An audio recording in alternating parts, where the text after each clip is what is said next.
Yeah, hi.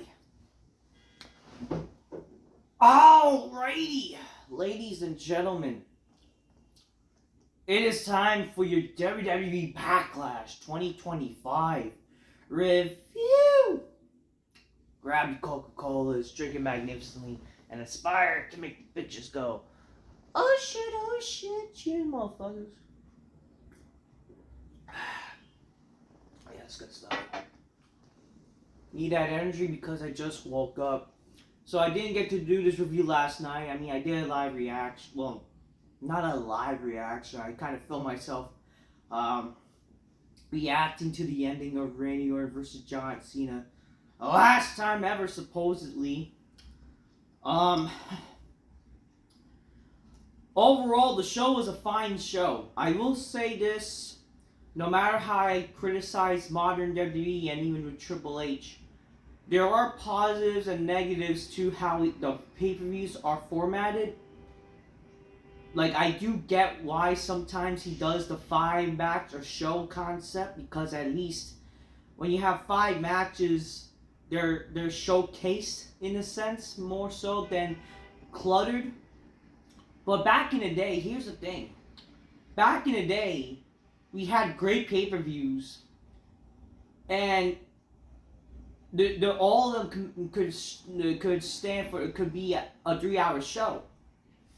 So I don't understand how it's not possible to do the same format, you know? Like, not every match needs to be freaking long and try to appeal to Dave Meltzer 5-star ratings. That's the problem with wrestling nowadays. Every match want to try to appeal to freaking Dave Meltzer for God knows what. Why you guys freaking care about him so much? That's the problem. They want to try to appeal to Dave fucking Meltzer with their 5-star ratings, trying to make a match like longer than it needed to be. So that's the problem with freaking these pay-per-views at times. Like, I would have liked it. You know, you could have honestly fitted maybe 6 or 7 matches on this show, and it would be great. But again, to be fair, would I really have cared about the show if they added more matches? Especially when I'm not really a big fan of modern WWE. I'm not really a big fan of the freaking current roster, really. Because a lot of these people on the main roster are not the same as the people back in the day when wrestling was cool. Back in the day, you could do 6 or 7, 8 matches even.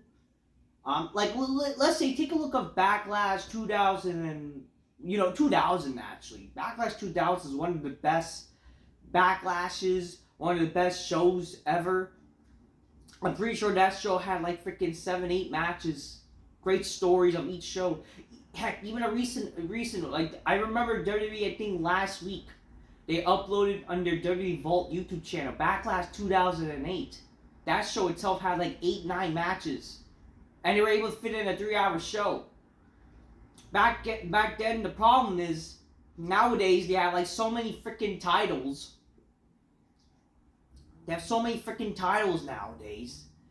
And bunch of jobbers, let's be for real. And they're gonna have Night of Champions next month after Money in the Bank.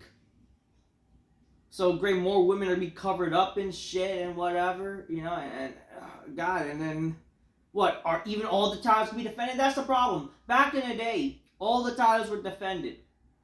We're not gonna have all the fucking titles defended. You can watch that. That's the problem. It's because so many freaking titles. They want to do 5 matches, cliche. That's the problem. Pay-per-views should have all the titles on the line and all that kind of shit. But they have like so many. They have like freaking so many tag titles. They have freaking. Now the women have mid-card titles. That's the freaking problem. That's why they can't even do all these matches anymore. And that's why these shows go on to fucking sometimes 4 or 5 hours now. Maybe if you time pace your show properly and don't have freaking long matches, that'll be okay. Because not every match can be long. Just saying. Anyways, I'm getting ahead of myself, but it's good to mention this. But, I will say, for just 5 matches, I didn't really care for some of the matches on the show. I thought the show was very fine. It was a fine show. It was actually like, I would love to say it's good. It's okay. It just... I didn't really care about certain matches that like would make me say it was a great show, because to say this was a great show, that means I stay in the ranks of like of classic backlashes. Like, What, are we really gonna say this is better than, like, this is just as good as a 2000 Backlash? This is just as good as even Backlash '08, for God's sakes. '07 was very good. Over the years, Backlash has been one of my favorite pay-per-views of all, like, pay-per-views besides Mania. Well, as for a B-level pay-per-view, I mean, there's SummerSlam has always been fantastic. Royal Rumble's always fun, and, Survivor Series, until they kind of really have made it a little fun. But Backlash just kind of was always fun in a sense after WrestleMania. But again, that was back then, because even after WrestleMania, they didn't freaking fail to make you care. That's because they kept building the stuff even after WrestleMania. Nowadays, and this is what I was worried about this show. I thought the show was not going to be good. This show ended up being actually very good. I thought this show probably was better, maybe like last year. Like, I don't even remember much about last year. I think this was better than last year. I felt like this show was better than last year's Backlash. More fun. I know the fucking fan. Oh, how do you say that? Because the crowd. It was international pay-per-view. Like, shut the fuck up. Shut the fuck up. This I thought I had more fun watching this. Let's just say it was a more memorable show. Cena versus Orton for the last time ever, Michael. Ha ha! The greatest match in history, Michael. Orton and Cena for the last time, a bigger main event, and you had a nice fatal four-way match. Those really helped carry the show for me. We're gonna talk about it. What was I gonna say? Yeah, I think we'll just get along with it now, shall we? So the show started. I don't really need notes. I just do want to mention certain things that was announced on the show. Anyway, so the show started. When there's WrestleMania, there's a Backlash. Okay. So they had a video package, obviously. Then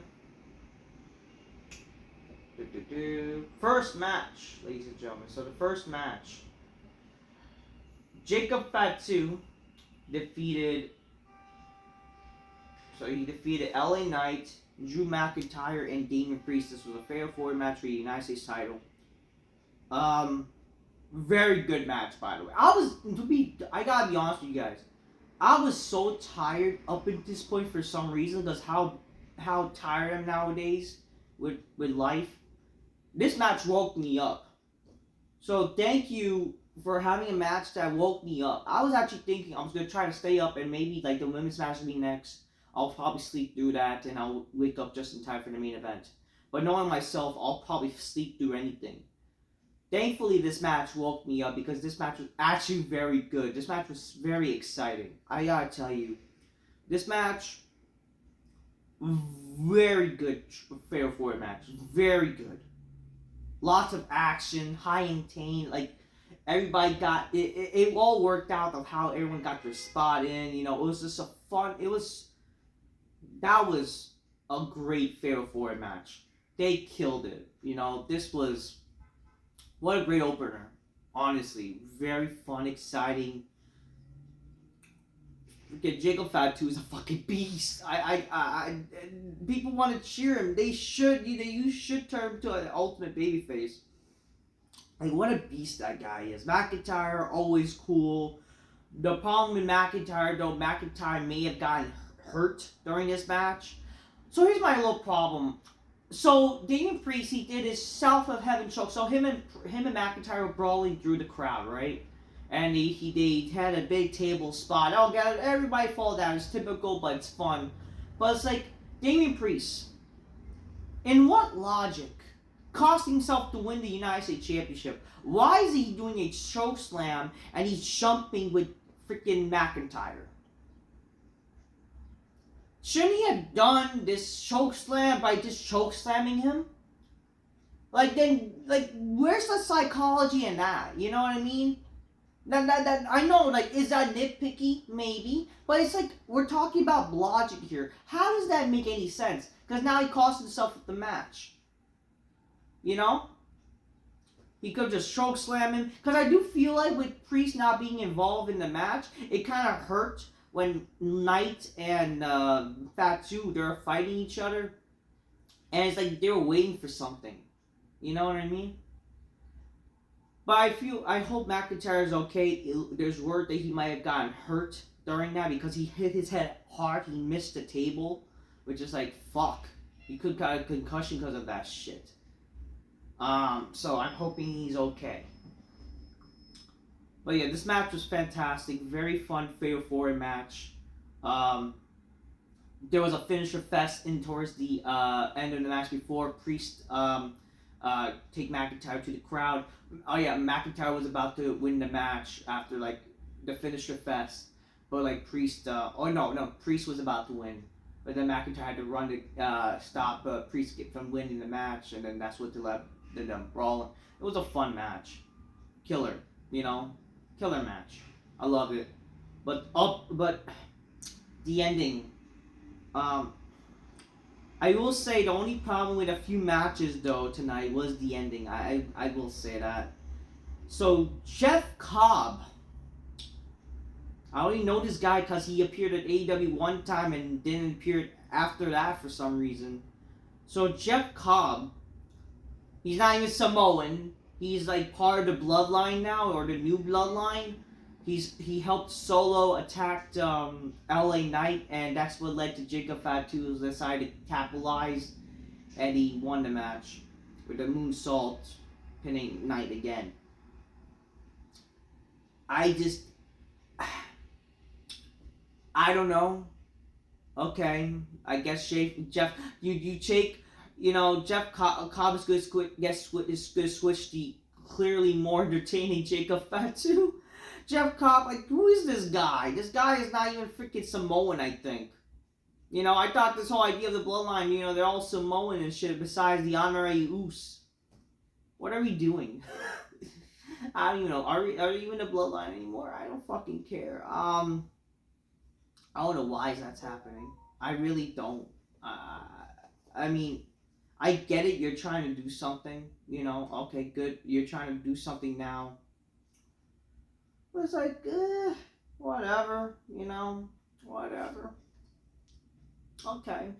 I just thought the ending kind of was like, They could have just ended it as a more cooler fashion. You know what I mean?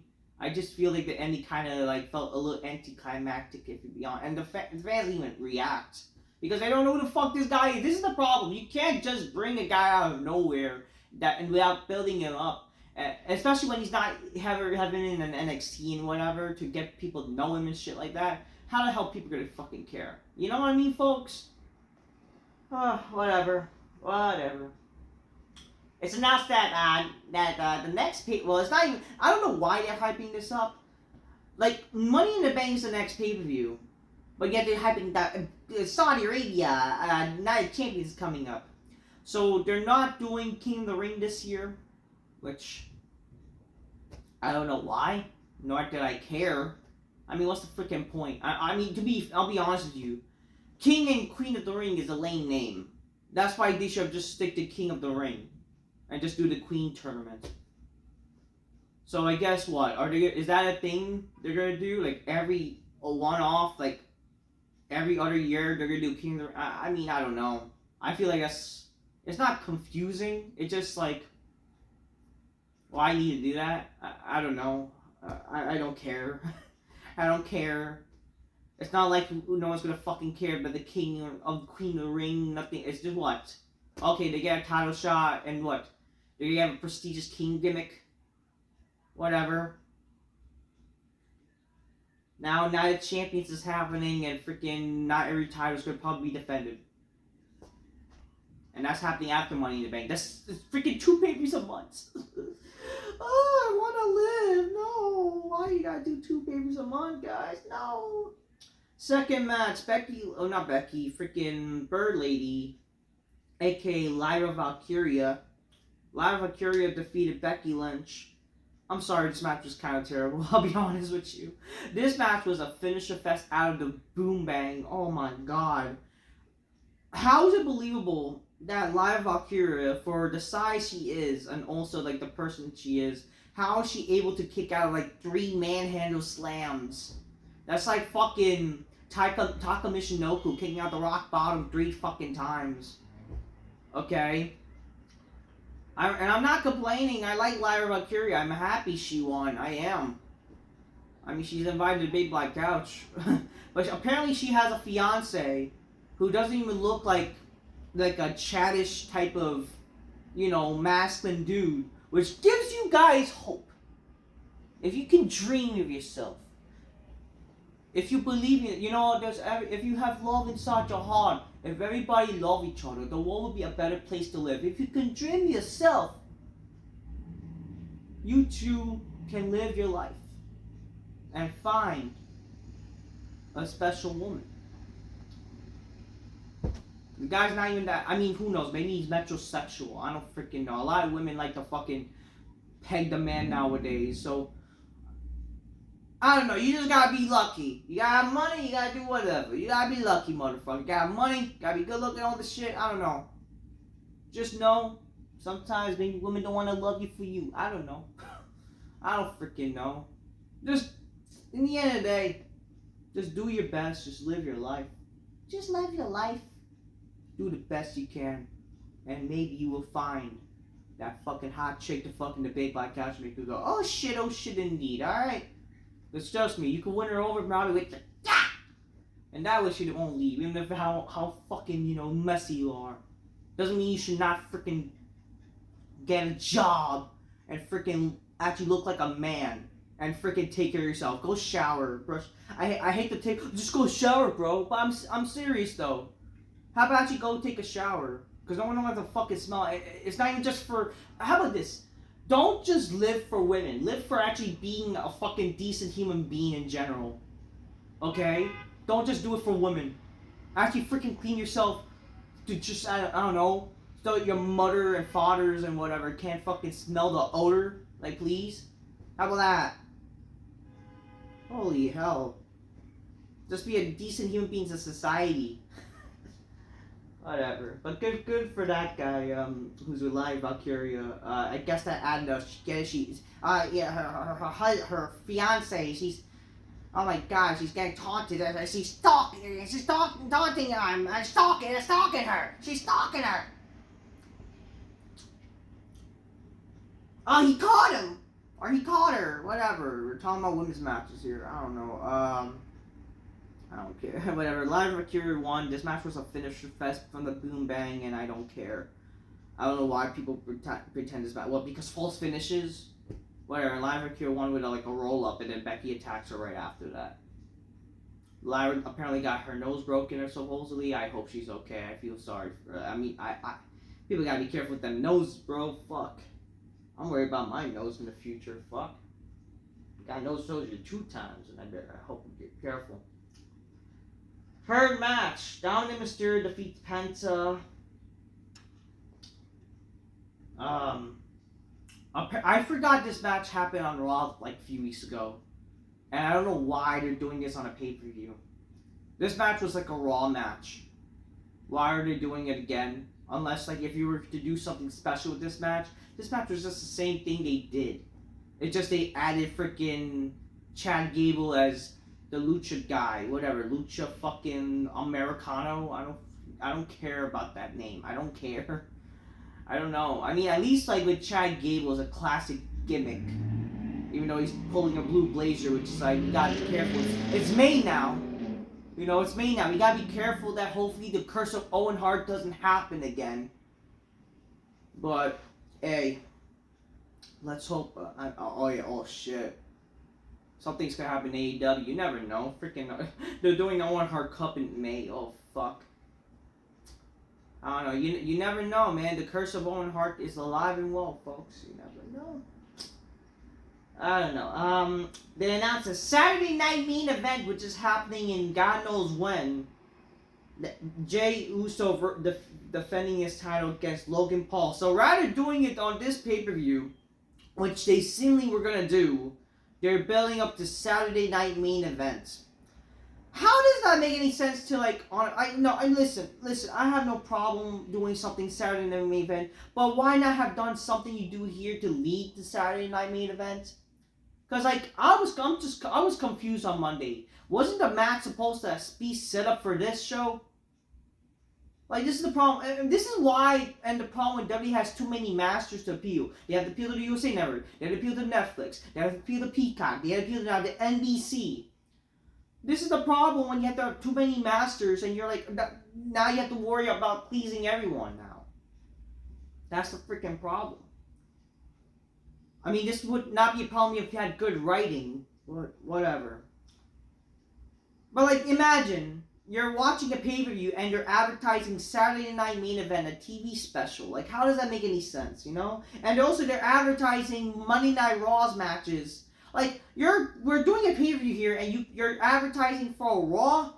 They advertise Rhea and Io versus Julia and Roxanne. Like, who fucking cares? And they're advertising, oh, CM Punk's gonna be on Raw. Imagine you're a Punk fan at Backlash. And you spend all this money, but you find out that Punk is going to be on Raw instead of Backlash. How does that make any fucking sense? Like, really, how does that make any fucking sense? Like, the bigger star, this is the problem with pay-per-views. You have these big stars, and rather than showcasing them on the pay-per-views, you have them on Raw. Like, I don't know. I know I'm not trying to complain, but it's like, just put yourself in their shoes. You're spending how much money, you know, and then they're not gonna freaking see Punk. Ay. Fuck, it's like WWE really is screwing these people. Fuck. Fourth match. Oh god, this was. Gunther defeated Pat McAfee with the choke. Here's my problem. I defended Pat McAfee, right? I think Pat McAfee has potential to be a better wrestler than a lot of these vanilla midgets. He looks like a wrestler. He looks like more of a star. He is a star. The problem with this match is, did Pat McAfee forget about being a wrestler? Because, like, how is it that Pat McAfee can defeat Austin Theory, he can defeat Baron Corbin, but he struggled to fight Gunther? Oh, but Gunther's an unstoppable force. He's like the Brock Lesnar of this generation. Bullshit. Gunther freaking would sell to all these vanilla midgets, and yet he's easily kind of beating Pat McAfee. So here's the problem with this match. I'm not saying this match was the worst of all time, but my god, this match was a struggle to watch at points. Pat McAfee, I don't know if it's because he's like no longer active, but Pat McAfee like struggled in this match, and it's like Pat McAfee used to have an impressive match against Austin Theory and Baron Corbin. And yet he's like struggling to fight against Gunther now, when he literally looks just as tough as Gunther. And I understand, like, how does that make any sense? Like, Gunther's a former world champion, you know, he had long reign. Yet who fucking cares at this point? The guy fucking could easily get beat by a fucking jobber, and he also lost the title to a tag team. What's the fucking difference? We couldn't see Pat McAfee have like a competitive match with, like, the way they booked this match was dumb. And you can also tell, like, the fake spots. I'm not saying that Pat McAfee should have gotten legit hit by Gunther, but it's like, it looks so freaking dumb at points. I'm sorry. It really did. Like, this match was a bit of a struggle to watch. And plus, was this guy like, oh, come on, just give up, Pat. Please, just give up. Oh, come on, where's the sportsmanship down? Oh, my God. Oh, come on, Pat. Oh, Paul the Miracle John. There is a Paul the Miracle Kane. The Miracle Pain. Miracle for you, St. Louis Street. Miracle St. Louis Street. Oh, come on, Gunther. I hate Michael Cole. I hate him. Michael Cole is the biggest stooge in the fucking world. And it doesn't help that all these fans want to freaking now cock tease the Michael Cole. Oh, Michael Cole! Oh, Michael Cole! I want to hide and write you. That's what they feel like. You won't be surprised. A lot of these people want to hide and write Michael Cole now. Oh, God, I hate wrestling. I hate wrestling fans now. And this is what happens when you have people that started watching in, like, the PG era. They started watching when wrestling was uncool, And they want to sympathize with Michael Cole because, get it, I was bullied.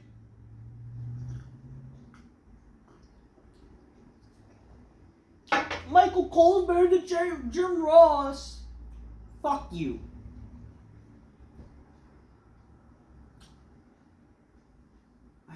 Gunther eventually taps out Pat McAfee. I mean, sure, Pat McAfee still like, oh, he overcame some like he did like some spots where he jumped over Gunther and whatever. Was there not a story in this match? There was, sure. You know, maybe you were a little intrigued, but I was just intrigued like, when is Pat McAfee gonna do something? You know, like the fact that Pat McAfee struggled in this match is just, fuck. The guy lost his steps. I don't know. I don't know. And then for some reason, Gunther showed respect to Pat McAfee in the end of the match after tapping him out. I was like, aren't you a heel? A great idea by Vince Russo said that, you know, what should have been a stake, because there's no stakes in this match. What would have been good and what would have made sense if, like, for Michael Cole, instead of like, oh, come on, guys, just give it up. You know, I feel irresponsible. What should have been with this match is if Gunther wins, he gets 5 minutes with Michael Cole. That would have made more sense and more story driven. And it would let the Michael Cole cheering on for Pat to overcome. And if anything, that would make more sense for Pat McAfee to pull up all the odds and actually able to fight off Gunther. You know, and actually do some moves with Gunther. Like, did this guy forget, like, he was able to do all this crazy... He was even, like, Pat McAfee was able to wrestle in NXT as well. And now he's struggling against fucking Gunther.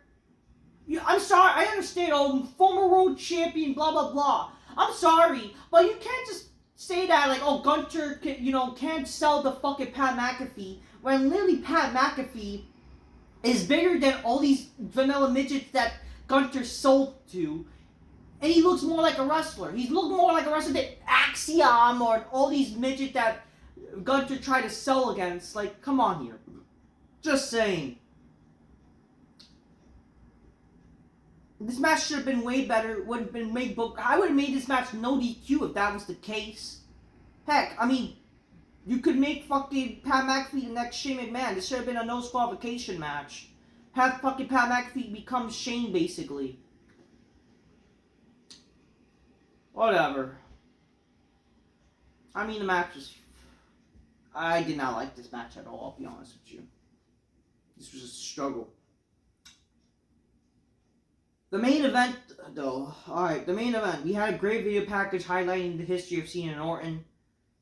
And this is the last time ever. Supposedly. They didn't really announce it. Who knows? We might even see this match again. I don't fucking know. Cena Orton goes right history battle. Orton got a huge pop, obviously. Cena got boozed, but then he eventually got let's go Cena. Cena sucks chance. They started chanting, you can't wrestle with Cena, but then Cena, oh, I can. So we got classic Cena and Orton. This match was actually very good. A lot of people said this was overbooked. I thought this match was very good. This match was the best they should have done. This match was definitely better than Cody and Cena. This was really good. For the last time ever, if this is the last time ever we're going to see Cena and Orton, they killed it. This is probably one of their best matches, honestly, because a lot of people hate Cena and Orton. I mean, I kind of critique that myself, too, where, like, Cena and Orton has had terrible matches in the past, too. So much for being a greatest match in history battle! But this was actually probably the best way to go. This was the best match that they both had in a very long time. I think if you ask me what's the best Cena and Orton match, probably their Iron Man match. I thought their Iron Man match was actually very fucking good for a Cena and Orton match. The Iron Man match, probably one of the best Iron Man matches, in my honest opinion. Anything goes, hell yeah. Even the match with the I Quit match and... yeah, you know, they had ups and downs of their matches. You know? This is actually probably one of their best matches. I will say that. One of their best matches that they had. I was into it. I definitely felt like my youth, a little bit of my youth watching this. Like, I mean, I'm still young, but it brought me back where, like, yeah, you know, I cared for this match. This was an exciting main event. We did get false finishes out the wazoo, for God's sakes, but, like, it was still a very fun match. Cena was about to leave during the match, but then Orton brought him back. Oh yeah, like Cena also tried to shake him, like whatever, but he does the eye poke, but then Orton does the eye poke. We got the comeback from Cena and Orton. Eventually, Cena and Orton did their double finisher. They were the RKO and the FU and the RKO at the same time, which knocked them both out. And then a bunch of false finishes with their finishers. The referee got knocked out. I came out of nowhere. Eventually, they used the announce table. And then the announce table sadly botched when Orton did the FU. He did the FU to Cena. And the bounce table kind of botched, but it broke like literally a minute after freaking Cena took the move. And for some reason, they were able to get another table. I guess like there's like the whole, like there's like an underground tunnel where they're able to bring like a table. So they got another table, and Orton did a FU, and that's the thing though. The crowd was into it. That's what made the match. The crowd was very into this match. That's for sure. And again, it's well warranted because they're both the biggest stars. It's the last time we see Cena and Orton with their history. Like, they were into this. The crowd made this match too. This is where the crowd helps makes the match. It's funny how, like, 10 years ago, I remember back in the Royal Rumble, people were chanting, "You both suck. Y'all both boring. Y'all both can't wrestle."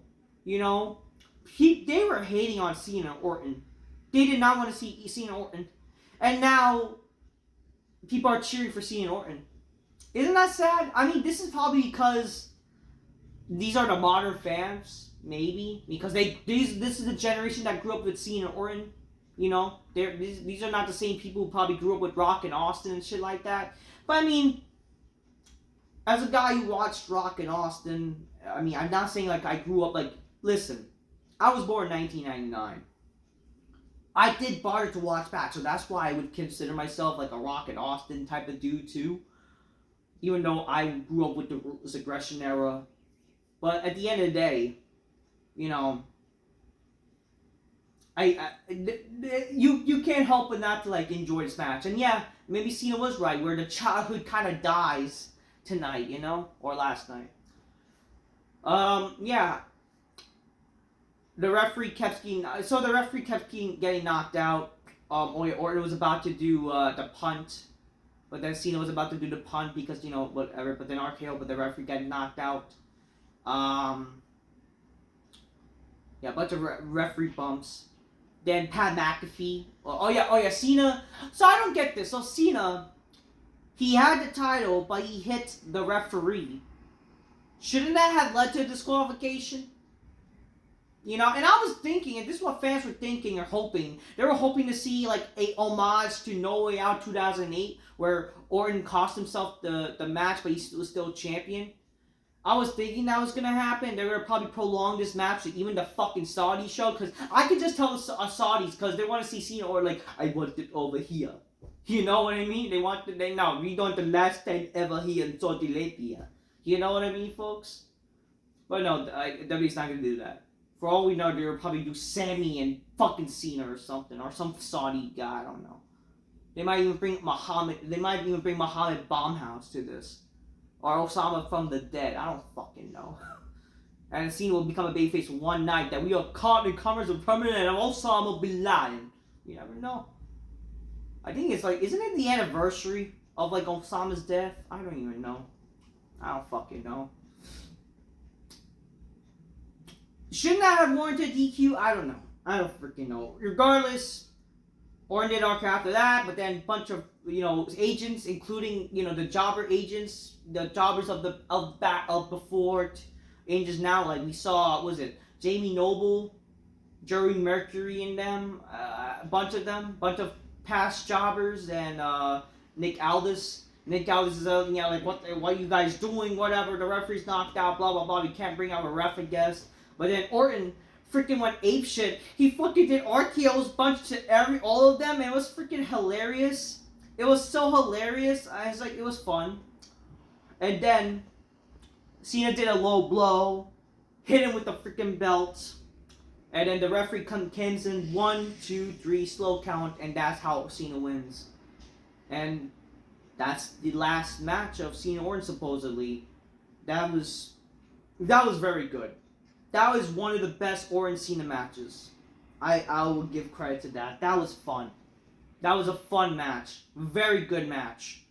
Was it a little overbookish? Maybe. Was the finisher fest a bit too much? Yeah. But you know what? For a Orton Cena match, this was very good, very exciting. I liked it a lot. This was a great main event. After the main event, yeah, Cena said, "I don't need no music. I'm the last real champion. I need competition," which is like, okay, and we were thinking, is someone gonna come out? And no one came out, which is like, okay. I thought that was gonna happen. But it's why does he need competition? Aren't you a freaking heel? I thought heels don't like competition. Whatever. Anyways, and I thought you don't care. Don't you want to be done with the freaking world tour? Whatever. But yeah, that happened. So Cena, yeah, but then the fans were cheering Cena, and then you saw a little face of Cena. Cena's kind of was overwhelmed with emotions. He was kind of smiling and whatever. That could be because again, he in real life he's sad that he's this is ending. But it's we kind of see a glimpse. Maybe this is long-term booking where he's kind of trying to. It's he's in a battle himself where he needs to be back to a babyface, but he's dealing with his heelish side. He's embracing the hate, but he needs to embrace the good.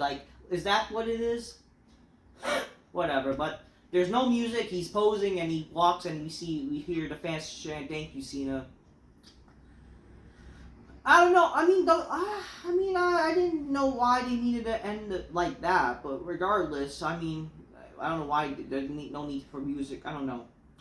I thought someone's gonna come out, but whatever. But in the end of the day, that was very good. It really helped the show better. I gotta say, the two matches, the opening match and the event really helped this show to be actually a decent show. I would say so. It's a decent show. In the media scrum, I didn't see this live, but I found that Cena FU'd R-Truth. It was he interrupted Triple H and says, I gotta be doing better as a champion. This is my last tour. I'm gonna answer your questions. But then R-Truth interrupts, and then it was oh yeah, I'm sorry the fans said you can't wrestle, but I love you, John. And then Ron, if you say one more thing, cross the line. And it's well, okay. And then he was saying, and then R-Truth was trying to say something, and then he FUs him through the table. So I guess R-Truth's gonna be in trouble with his child hero. So what? Is this gonna be a match for Saturday Night Main Event? Which, if they're gonna do that match, it only is warranted to do a Saturday Night Main Event, because I can't see this match being a fucking pay-per-view match, by the way. I can't. Even though I would probably rather see that than freaking some jobber versus Cena, but even though R-Truth is somewhat jobberish, I hate to say that, because I will say this, R-Truth is funny, but, he's not warranted to be a main event pay-per-view guy. What? Do we really want to see Capital Punishment again? I don't think so. Overall, the show was decent, I would probably say. It was an okay show. Not great, not very good, but it was, it's alright. It was a nice show. I didn't hate the show. Cena Orton, greatest match in history, Maggle. What a great main event for that. Probably one of the best matches. And kind of sad to say that, because, they've had some bad matches, too. The 44 match was very good up until the really kind of ending. Didn't really care for the women's match. Dominik and Ray wasn't a bad match, but was more like a Raw match. And Pat McAfee and Gunther, I don't know what to really say about that. At least there was a story, I guess, but it's just, my God, what was that match? It was ugh. This is kind of dumb. And also 15 minutes too, really. Anyways, an okay show. That's all I'm saying. Just keep real. Get your gains. Drink your colas magnificently. Inspire me some bitches go, oh shit, oh shit. Just keep it real, guys. Till next time. Peace. Yeah, bye.